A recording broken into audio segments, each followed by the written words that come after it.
every single person on this earth has experienced trauma to some degree, because really what a trauma is it's a feeling. It's not even the experience, it's the feeling that we are unable to process because it's too overwhelming. So our nervous system's number one job is to keep us safe, and it will override every single thing in our body in order to keep us safe. Hello, hi Vibin' It homies. Welcome to another magical episode of your favorite podcast, Hi Vibin' It. We are very excited to have you here today to chat about one of our favorite topics, which is healing. Now, this is going to be a little bit maybe of a spicy episode because we're going to be talking a little bit about some myth busters when it comes to healing. We have a trauma practitioner, mindset and embodiment coach joining us today, Miss Mari Leigh, which I'll introduce her in a second. But we're really excited to chat with her about healing, how you can do it better, maybe where it goes wrong sometimes. And in the name of, just aligning with your best life and feeling better and quality of life, which we know Mari is also very passionate about. If you're new to the show, my name is Kelsey Aida. I'm a best-selling author. I help you to manifest your dreams, to love yourself through that process, because as we know, it can be a process. And of course, I am joined by my bestie and amazing co-host, Lindsay Robinson. Lindsay, go ahead and tell the peeps what you do. Thanks, Kels. I'm Lindsay. I'm a hypnotherapist. I help you get your subconscious on board with your conscious goals so you have your whole mind working toward your dream life. I'm froggy today, so I apologize for my voice, but I'm very excited for this episode, and I'm excited for every juicy topic we're going to get into today. Yes. Send Linz the healing vibes. Well, I'm sure she'll already be way healed by the time this episode airs. I have a sister-in-law who is a very herbal, witchy herbal witch, and she's been making me the best tinctures and tonics, and it's good. It's good over here, but we still need time. Love her. Shout out to the sister-in-law. Shout out. Mari, thank you for joining us. We're so excited to chat with you today and showcase your expertise and teach people more about healing. Can you tell the people more about what you do, just in your own words? Yes. First of all, thank you guys so much for having me. I'm really excited to be here. For everyone who's on this journey, if you're listening to this podcast, obviously you are all about the high vibes, creating your dream life, manifestation, and moving up to the next level. I always say, your next level self, that is the version of you that you are working on becoming.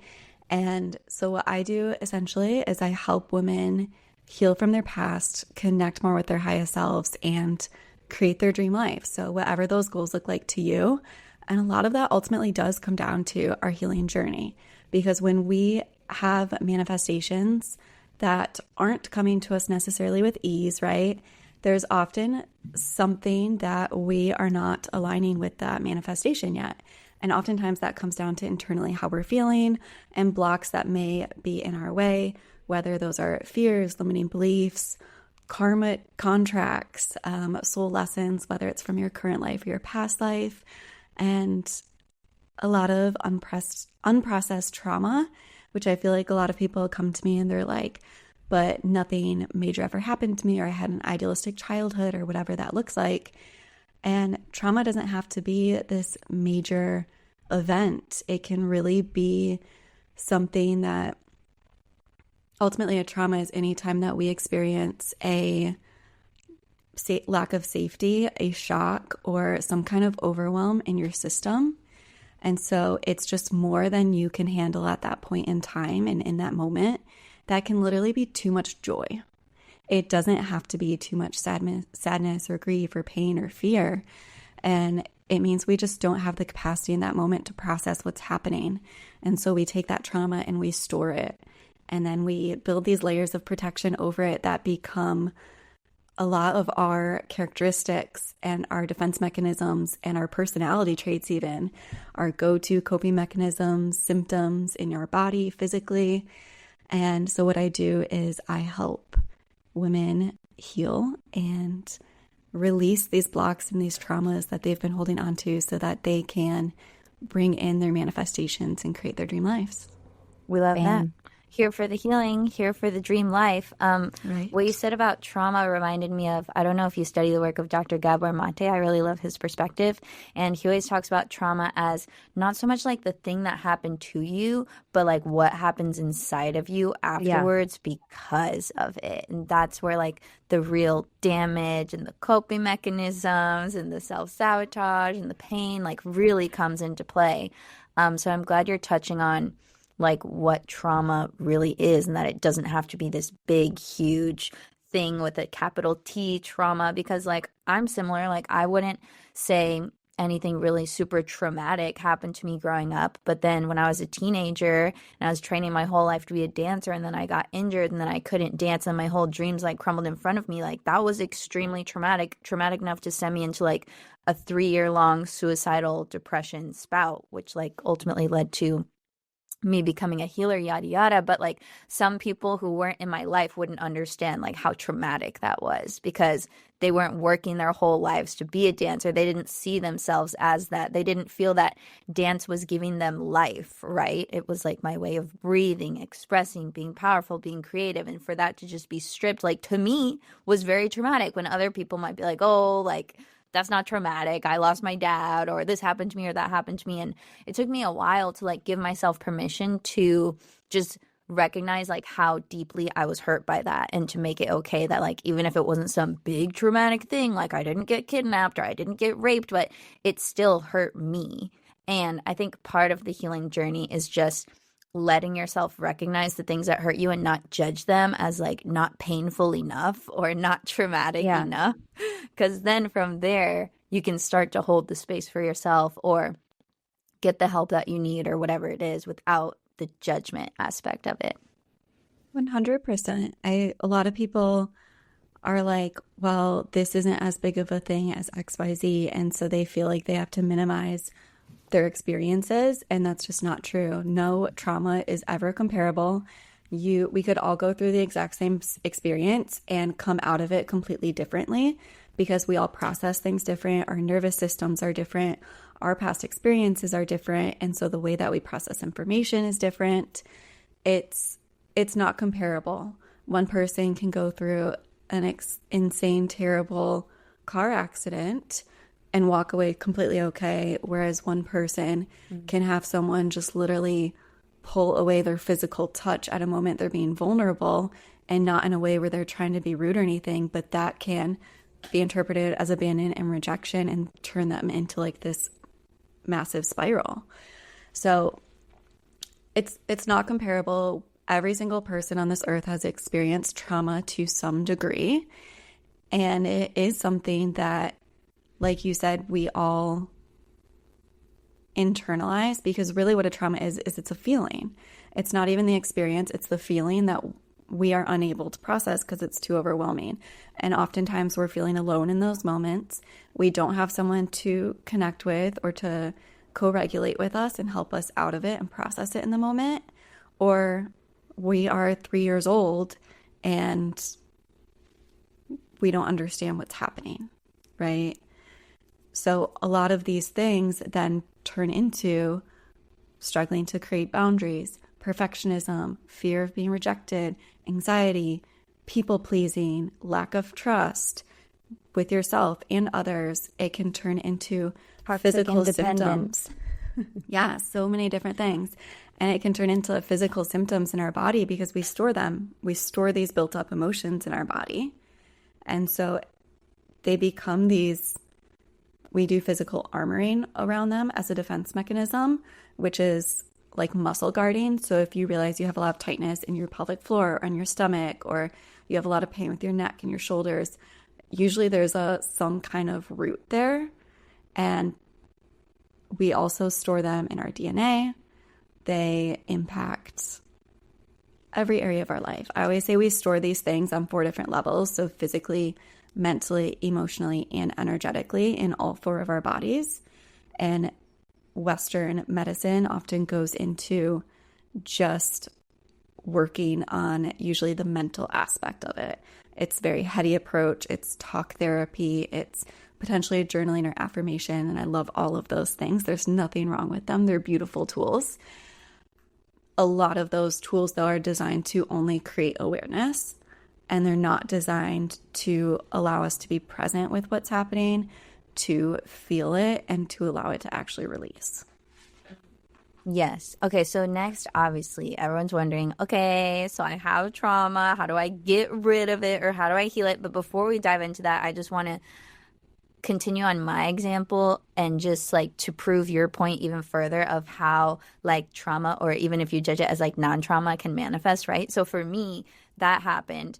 Then I got better. But even like to this day, this is also partially in my human design, which is like a whole nother topic, but it's like this need to prove to myself that I can do it, because like the first time when I tried to do something, I couldn't do it.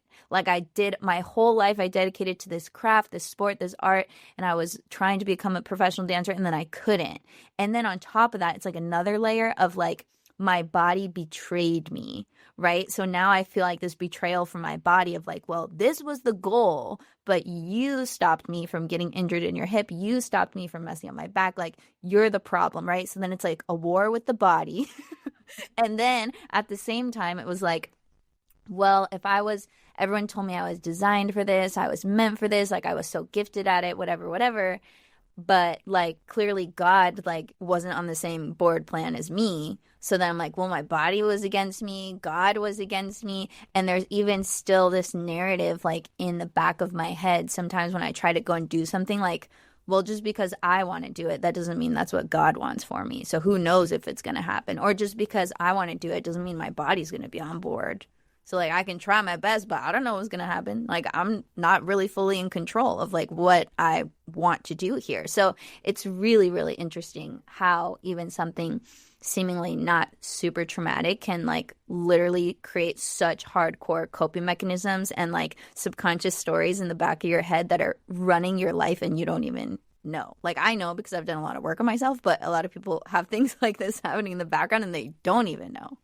Yeah. And those stories, like that's a lot of struggling with trust, trusting the universe or God, trusting and then you become your a control body, which like your body is our vessel. It's what we're taught is the most important to like society, right?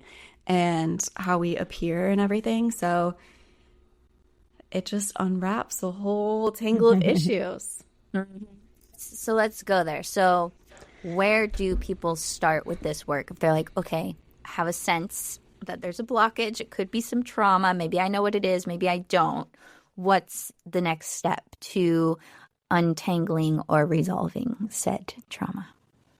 One of the first steps that I always give people to work on is going to come down to creating safety in your body and regulation. Now, I like to be super clear that regulation is not going to heal you, but it is going to build your capacity for healing.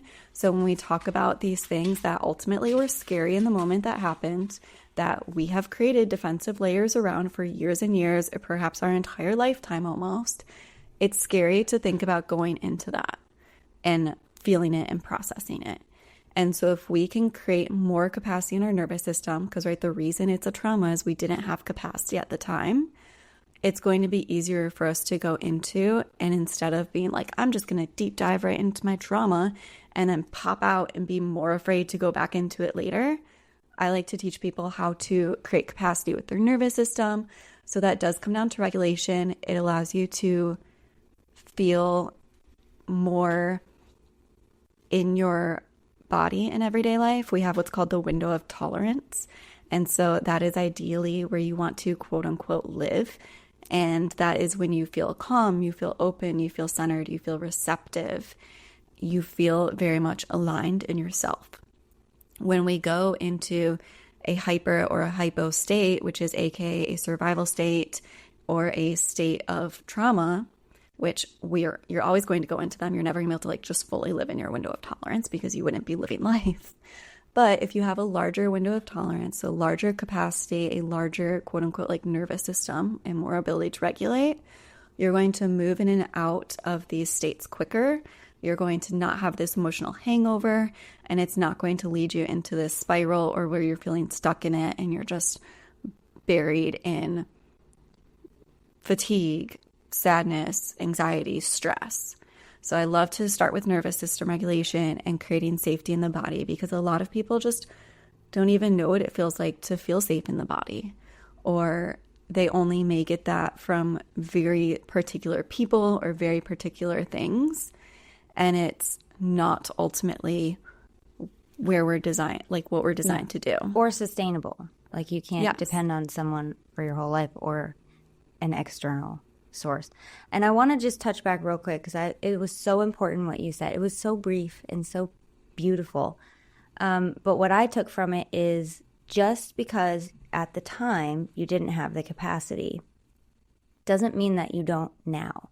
And I think that that's one of the biggest scary things about trauma is like, well, it's too much. It's too much. I can't because it was too much. And obviously I can't handle it. But depending on how long of time that you have and depending on how long you've been regulating yourself, you may have grown that capacity without even knowing it. And so it doesn't have to be re-experiencing the trauma.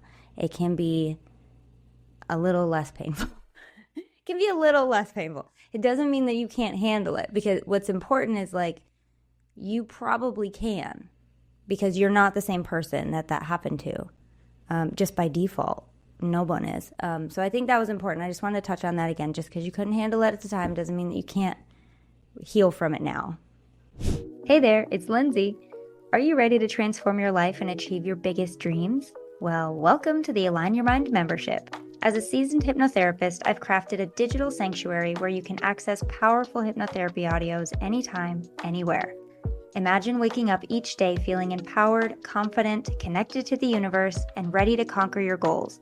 With AYM, you'll experience deep, long-lasting transformations in every area of your life. If you're ready to rewire your mind, release what's holding you back, and start living your dreams, don't wait any longer. Just click the link in the episode description and start embodying your highest potential today. 100%. And something to mention is that if you're working with someone, whether it's Lindsay or Kelsey or me or whoever it is that you're working with, having someone there with you who you feel safe with to hold your hand and go into that with you is a huge part of the process, if you would allow it to be, because it's scary to go into those things alone. And so when you have someone to hold you in that and allow you to feel seen and heard in that, it's really incredibly helpful. It's a make or break thing. I don't think, because you've been alone in it this long, so like you definitely need someone who cares and who can sit with you and be with you. Yeah, definitely. Yeah. And another thing I want to highlight is you don't even have to know what the trauma is to heal it. Your body remembers it. Your body remembers the feeling. And that's all you need to know. You don't have to know where it originated from, where it came from, or what it is.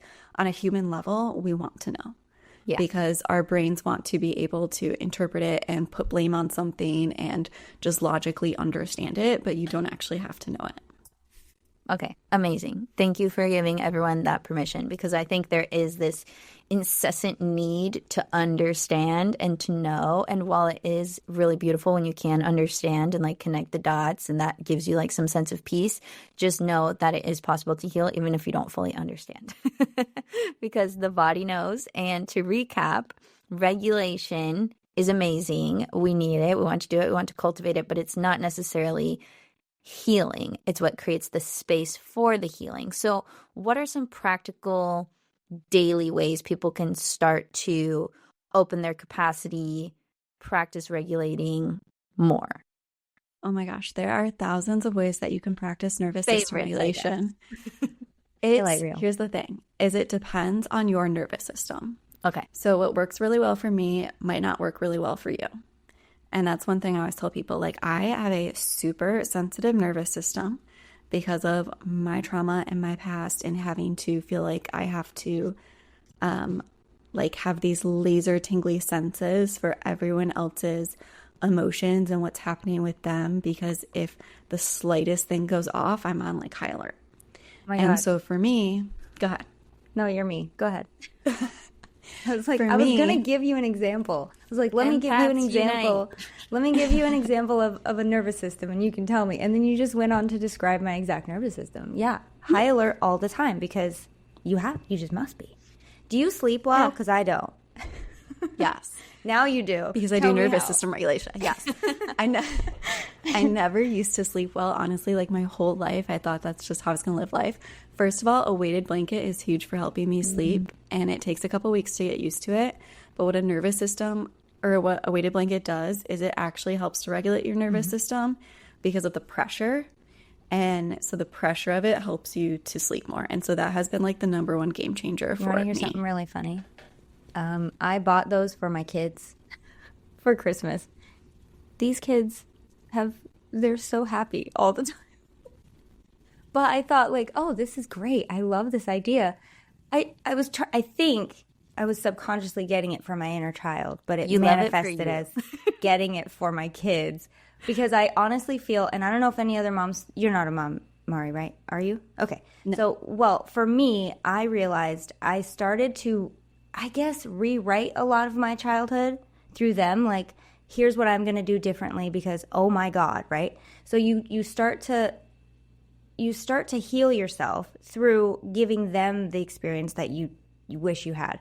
So I think that was another manifestation of me giving them something that I needed, maybe, or still need. It's very interesting that you say weighted blanket. I still have them in the closet. I should just pile them on me and see what happens, I think. You should. You should try it out. They're kid versions, so they're only like 10 pounds or whatever the kid version of that is. So I think I would need probably all of them, maybe.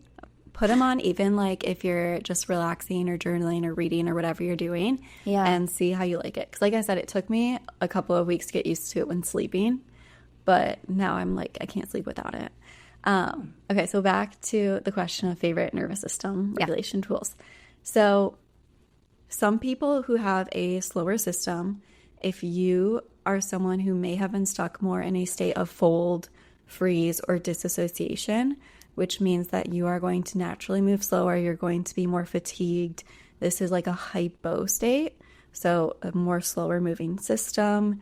You may struggle kind of to like remember things or connect dots, and even talking slower. Like you see how when I'm talking, like my voice slows down because when I'm talking to these people, I'm going to start by meeting them where they're at. And so for them, getting them out of that hypo state into their window of tolerance still means that they get to move slow. So for someone like that, I'm not going to be like, go dance it out. Like, no, start with like just moving your hips, like rocking back and forth really slow. Maybe do a little bit of breath work. You want to picture this as defrosting, essentially. So you're still moving slow, you're having a slower system and slower nervous system regulation tools. For someone who's in a state more of fire or fight or flight or fawn, which often is confused for people pleasing, these are going to be the hyper state people. They move quicker, they're experiencing more active anxiety, they're staying busy to distract themselves. They're not doing so much of like, they might be doing some numbing, but the people who are in like a freeze state, they're doing more numbing and like disconnecting. The people in these more fire states, they might be like a little more explosive or loud, or they're just like a little more antsy, high energy here. So for them, they want to do stuff that's like shaking your body out. They might want to go dance. They might want to go push up against a wall or hit a pillow or like do some more fiery breaths.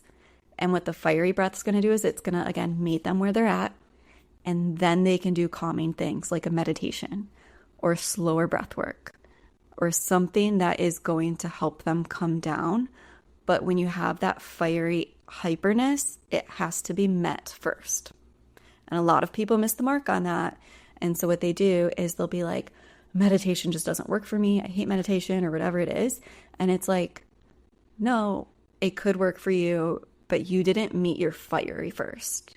So you were already in this state of like hyperness and you were expected to just drop into something without first saying like, hey, I see you. Let's be present with the fireness and meet that. And then that can feel taken care of and supported. And then we can come down. That is such a good tip because people be out here just trying to jump the Grand Canyon and like move into a vibrational space that's too far away from where they are in that moment, right? So and then they get mad at themselves because they can't. You are. Right, and then they get frustrated and mad about it, and then you're even more dysregulated. So it's like meeting yourself where you are is a beautiful practice, and I think most people can, based off of your really good description, find themselves in one category or the other more of the time. Be like, oh yeah, that sounds like when I was listening, I was like, oh yeah, I'm more of like the anxious, busy bee when I am dysregulated. Lindsay, did you identify with either? I definitely identify with all. Check. So my question is like, do we all kind of flow in between these different types? I'm sure we all have a dominant, but like I definitely if I've had a hard day, I'm out. I'm disconnecting. I'm sitting. I'm a lump. I'm not relaxing because I had a very lovely therapist tell me once, are you relaxing or are you just disconnecting? And I was like, oh shit, hold on. I think I'm just probably disconnecting. So I think it's safe to say we all kind of flow in between these states. Yeah. Absolutely. We tend to have one or two that we resonate stronger with. Sometimes we have certain ones that we go into for certain kind of like categories of life. So for example, in your relationship, somebody might resonate with fight, but in social settings, they go into flight or like a freeze state, or they go into like fight for work, but then fold for everything else. And so it kind of depends on your, again, unique system. And I do want to just touch on that. Like if you go into more of this like shut down, disconnected state, you can still feel really overwhelmed, but it just tends to be internally and it's not like externally expressed very much. Oh yeah, it doesn't go away. The like you're still doesn't go away. It's just, you just go somewhere else. And it's very easy to do. And I used to think that was just how I relax. Like I'm just relaxing, guys. That's how I chill out. No, right. You're not. And a lot of people teach people like, you need to go use this technique because that's what worked for me. And I'm not a fan of that. Like you need to use what works for you. So I'm going to help teach you the tools that are specific for your system.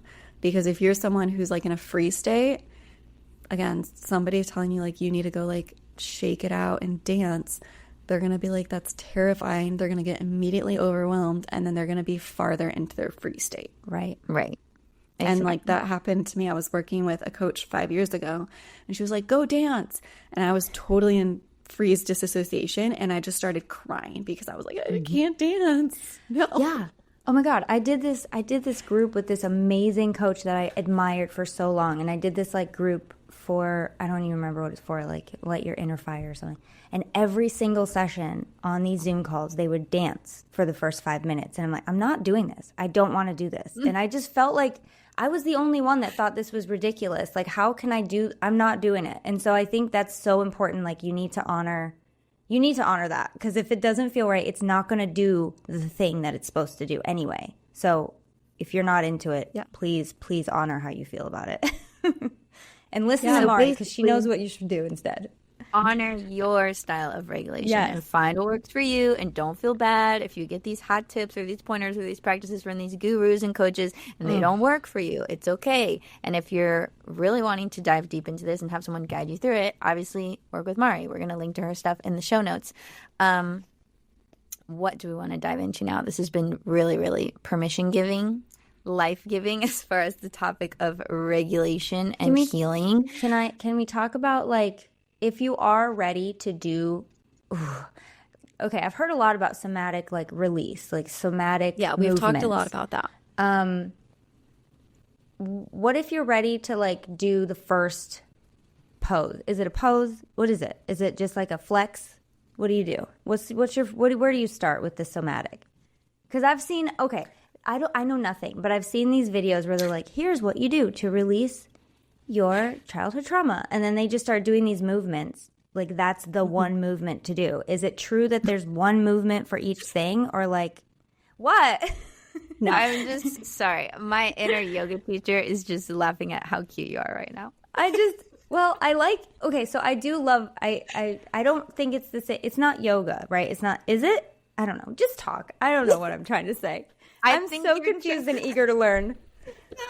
I think you're trying to ask, like, well, one, let's just identify for people who are confused, like, what does somatic mean, right? And then two, is everything we've been talking about, is that somatic healing, or where do we start when it comes to quote unquote somatic healing? Because I think that's a word that's been floating around and people might not have a lot of clarity on it. I thought it was just moving. So soma, the word that somatic comes from, breaks down to living in the body, the living body, essentially. So when we think about somatic healing, what we're talking about is looking at the body from a mind and body approach of how they work together, how our body stores information, such as these muscle armoring and these emotions and trauma and defense mechanisms that allow our system to protect us, right? So our nervous system's number one job is to keep us safe, and it will override every single thing in our body in order to keep us safe. So when you go into a state where you're like, I don't even know how I got here, I don't know what just happened, why is my body freaking out all of a sudden? It's because something triggered your nervous system, sent you into this survival state, and it overrode everything. And what happens when it does that is it will pull energy from other areas, other organs in our body to do this. So one, I want to just say, if you're someone who feels like you've been stuck in a survival state, so you've been in one of those states for a long time, is it's taking energy from your other organs to keep it there. And that's one of the things that we experience a lot of physical symptoms. People will experience PCOS, hormonal issues, digestive system issues, liver issues, like all these things. My gallbladder shut down because of it, because our nervous system is constantly pulling energy and allowing other organs to operate at a lower percentage of what they're supposed to. Did you know that this show is 100% self-produced and made possible by listener support? If you love the show and want to help us keep bringing you all the good stuff, join our Patreon. Your support helps us cover editing, software, and everything we need to keep this podcast going and growing strong. As a Patreon member, you'll unlock amazing perks like early access to every episode, extended video content, behind-the-scenes footage, and more. And the best part, if you're one of the next 100 people to join, you'll get our exclusive manifestation toolkit valued at over $100 as soon as we hit our goal of 100 patrons. Head to patreon.com/highvibe to join, and we'll see you inside. Hopefully that makes sense. I would just went on a total sidetrack. It totally does. So when we're doing somatic healing, what we're doing is, instead of, again, like approaching it from traditional psychology of just looking at the brain and where the brain stores and sends information, we're looking at it from how are the body and the mind working together to store information? How can we allow this to release and work with our body to be in our body and to release it on that physical level? So nervous system regulation, in a way, we are doing some kind of somatic healing, but I kind of think of them as separate because we are doing practices that are very physical. They're allowing us to be in our body. They're teaching us to be more present in our body. If you do one of the things that I give to my clients always to start with doing is a body scan. Because what they're doing is they're then trying to rewire their body, or they're rewire themselves to come back into their body, right? They're learning how to be present with it in very micro states. Because when we go into a survival state, we disconnect. No matter what survival state you're in, we disconnect from our body. We either go into our head. If you're like me, you go into your energetic field and you want to live like way out here. Or we go somewhere else, but we don't want to be in our body because we're avoiding feeling what we're feeling. And honestly, I believe that is one of the main reasons we are humans, to feel our emotions. Let's all do a body scan right now. Okay. I like a round table. So how do we do it? I mean, I know how I do it with clients, but I want you to coach people through how to do this for themselves. We're just putting you on the spot, so no pressure.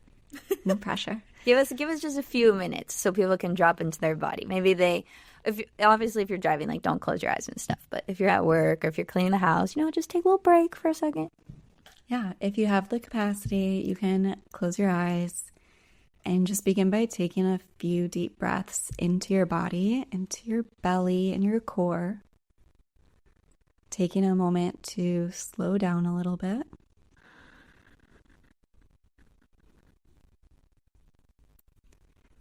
And I always like to begin by bringing awareness to the top of your head, feeling your head, the back of your head, your jaw, your face, your eyes, allowing the awareness to come to these places. And no matter what your experience is, there's no right or wrong. Just noticing what you observe.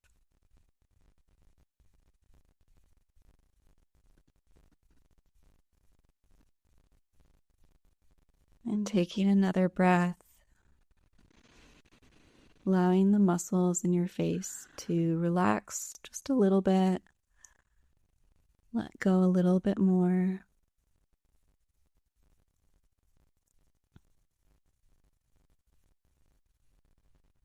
Bringing your awareness into your neck, your shoulders, your arms, your hands, your chest.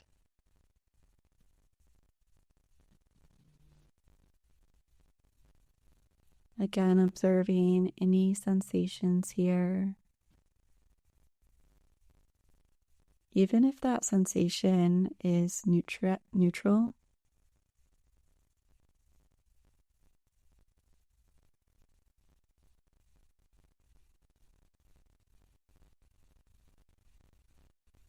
allowing those muscles to let go just a little bit on your next breath.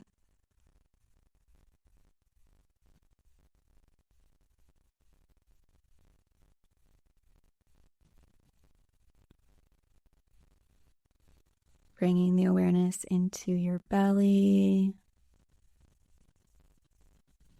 your hips, your pelvic floor, your lower back,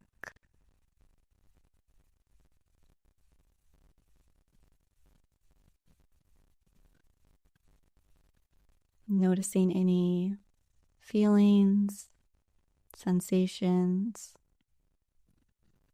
or lack of. Remembering there's no right or wrong. Releasing any judgment.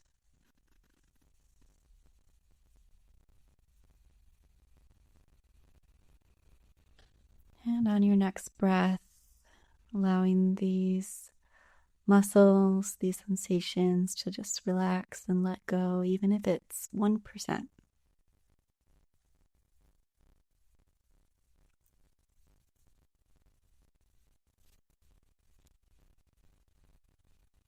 Moving your awareness into your legs, your knees,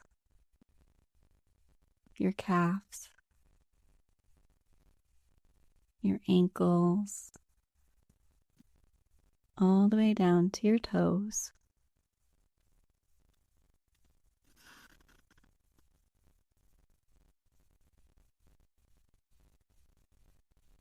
Taking a moment to be present with these parts of your body,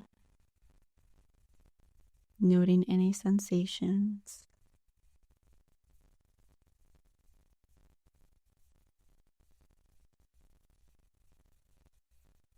And on your next breath, sending it all the way down to your feet. Allowing those muscles to let go a little deeper. And if you can, placing a hand on either your heart space or your stomach and just giving yourself a moment of gratitude for this practice and taking this time for yourself.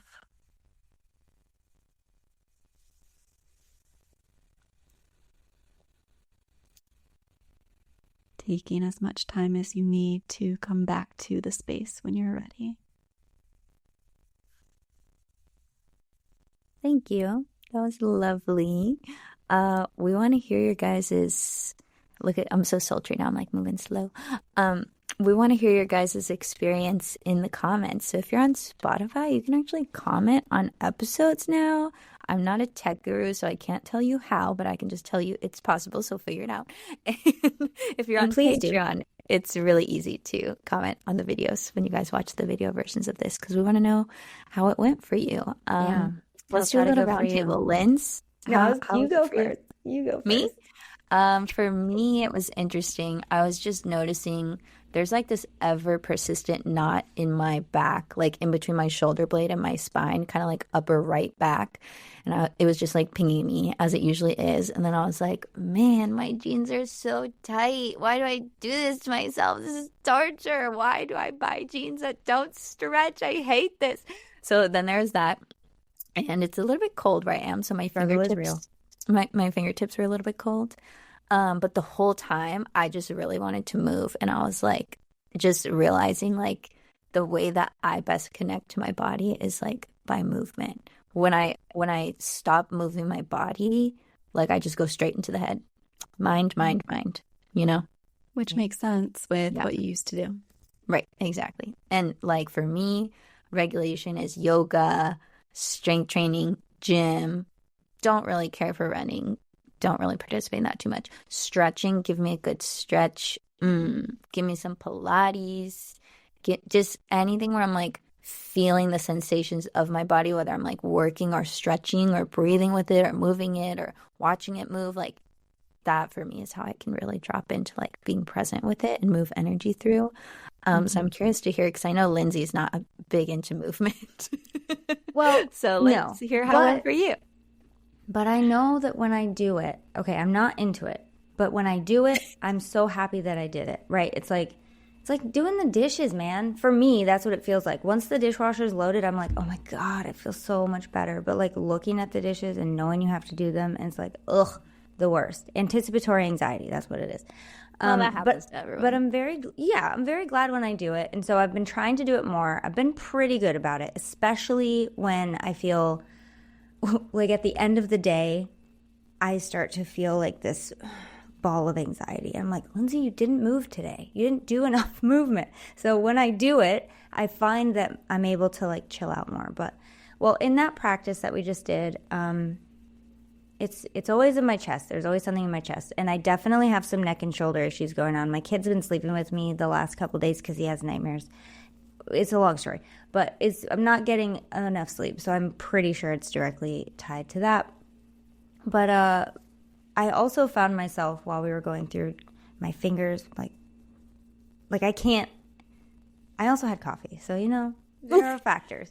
But there are moments, like just when I'm watching TV on a regular day, I'm like my foot will twitch, my fingers will not be able to stay still, and I'm like, Lindsay, what's going on? I need to move. I think my body just needs to move, and I need to listen to that more. But I do have to compliment you, and you don't need any props from me, but I do have to compliment you on your style of speech when you're doing this scan. Allow a sense is huge when you're talking to the clients you have. For example, as a hypnotherapist, I talk to a lot of people. There are two very general types of people, the literal and the inferential. And the literal person, you can just say, oh, your arms are relaxed, your legs are relaxed, feel this relaxation throughout your body. But if you said that to someone who doesn't feel safe all the time, they would be like, what are you saying? Are you nuts? Are you out of your mind? What do you mean? What does that mean? But if you allow a sense of comfort, if you allow that feeling to spread, maybe you notice something, maybe you don't notice something. That element of always being in control is so huge for, I would guess, most people, but definitely people who need to come back to that feeling of safety. I know you already know this. I'm kind of more talking to the audience. Like, there's very good reason we say the word allow, so that you don't feel like we're telling you what to feel, what to do.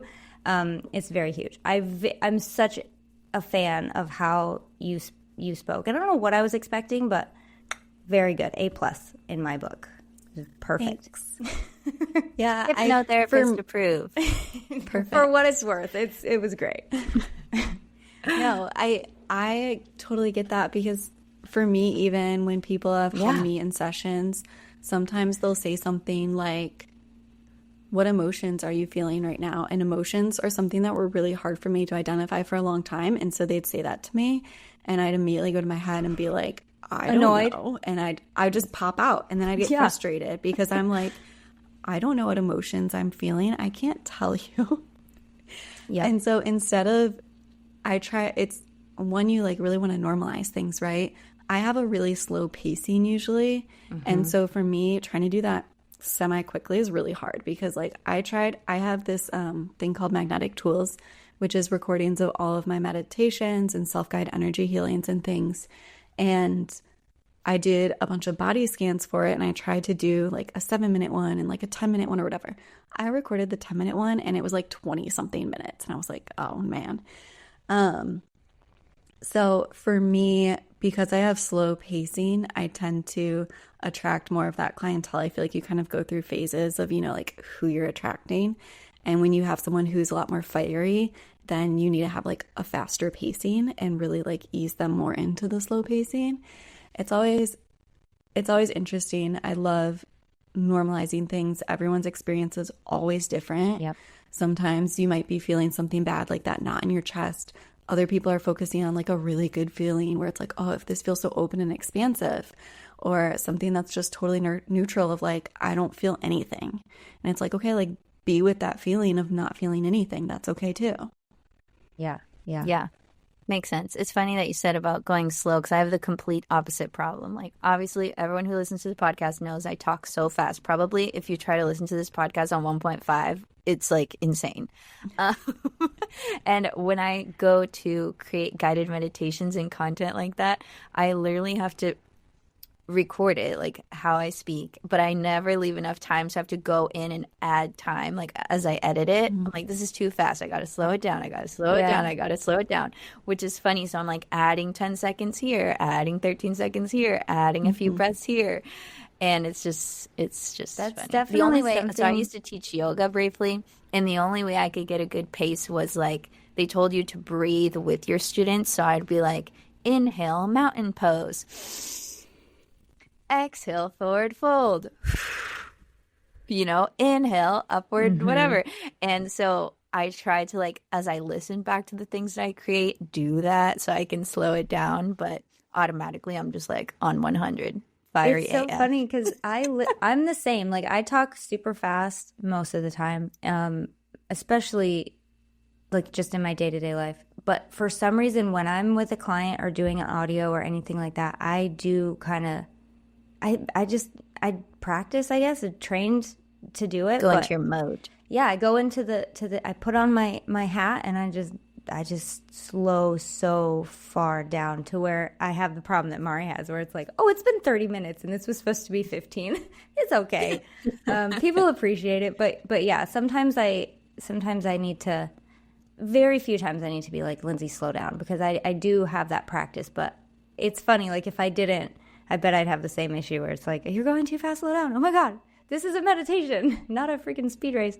Anyway, that's very interesting. What we're trying to say is we really appreciate your medicine of slowing down. Yes. It's medicine we all need. And if you're someone who is looking for a practitioner who's very gentle, very slow, I can already tell you from being on this video call with Mari that she has a very, very gentle, non-judgmental spirit.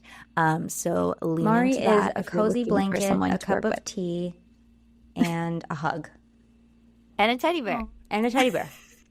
And medicine, but like holistic, natural medicine. Yes, very safe. So I think this is a great place to leave people with that little embodiment practice, a little bit of fun and giggles and just making fun of ourselves at the end here because we like to keep it light. Mari, thank you for joining us. Is there anything that didn't get said that you want to say? And then after that, just let people know where they can connect with you, reach out to you, anything like that. I feel like the only thing we didn't really talk about was that, like after you create this capacity, after you've created this awareness and you've been practicing presence with your body, the next step is taking that leap, doing that healing process. And the one thing I want everybody to know is it's possible for you to heal whatever you feel like you can't heal or you are scared to heal or whatever it is. Because for me, for example, I experienced a lot of trauma myself, and I did everything society told me to do in order to heal it, which was years of talk therapy and all of these practices that I feel like only got me so far. And then I stopped seeing any progress, and I thought, this is just how I'm going to live for the rest of my life. This is the way my life is now. I'm not a confident person, or I'm not a social person, or I'm never going to be that way and comfortable in these situations, or XYZ, until I found this type of healing. So ultimately, when I work with my clients, I do a variety of modalities combining subconscious reprogramming, parts work, trauma therapy, somatic healing, energy healing, and I do it all within the Akashic Records. And what this does is it provides that really safe holding environment, but it helps us go to new depths in your healing. And if it's possible for me, it's possible for you. You don't have to live that way with whatever you feel like you need to live with.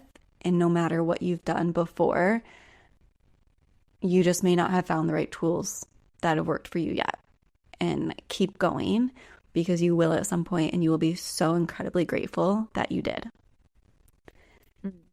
Beautiful. That's a direct telegram from your future self. You will be so happy that you did.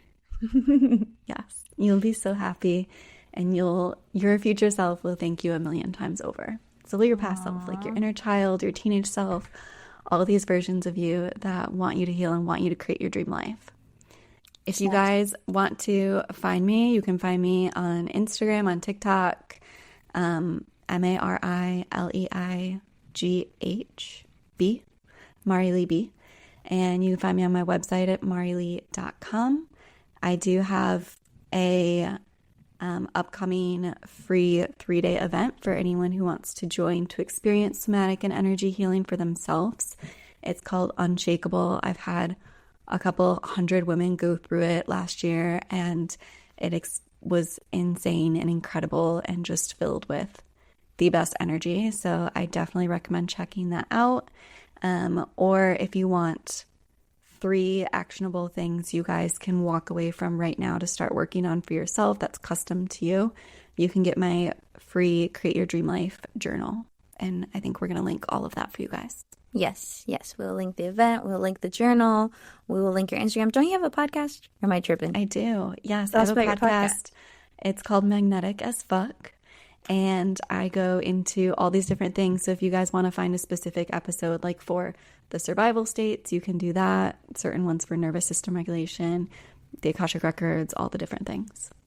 I cannot believe it has fuck in the title based on what I know about your energy so far. This is blowing my mind, but also I love it. Okay, so And I'm happy about it. She's a But cozy I'm blanket with laughing. tea and a teddy bear and profanity. Lots of profanity, which makes it better. Yeah, it's so that much funny. better. My friends come over here. They're like, charcuterie and sextrology. Like, let's go. She's multifaceted. Amazing. Mari Leigh. Oh my gosh, this has been fun. Thank you for just sharing your wisdom, sharing your medicine with our listeners. I know we're going to head over to the Patreon for a few minutes. So if you guys aren't in the Patreon, go ahead and join us at patreon.com/highvibe. It's where you get to support the show for just a couple bucks a month, and you get extended video versions of every episode. It's much easier to comment on the episodes, as I said before. And we post little bonuses in there for you guys. We do hangouts about quarterly, so we can talk to you guys live. And if people are in the Patreon and they suggest episodes, we're like way more likely to do those episodes because those are our special VIP peeps. And I always forget to say that you get early access to every episode. So That's my people who favorite are part. listening on Spotify or Apple, you are a week late. The Patreon people already got this episode. They a already week got ago. it. So if you don't want to miss out, then go to the Patreon, patreon.com/highvibe. And the first 100 people to stay in or join are going to get a huge manifestation toolkit for me and Lindsay, which we are still putting together, but it's going to be magical. So It's if you going to want be, that, we're going to over deliver for sure. So please For sure. join, tell your friends. Everyone, as long as you're within the first 100, everyone will get it. So the race to 100 is on. Please help us out. And we are driven by you guys. So if you want more magic, give us some money. we need a video editor. Please help us, please.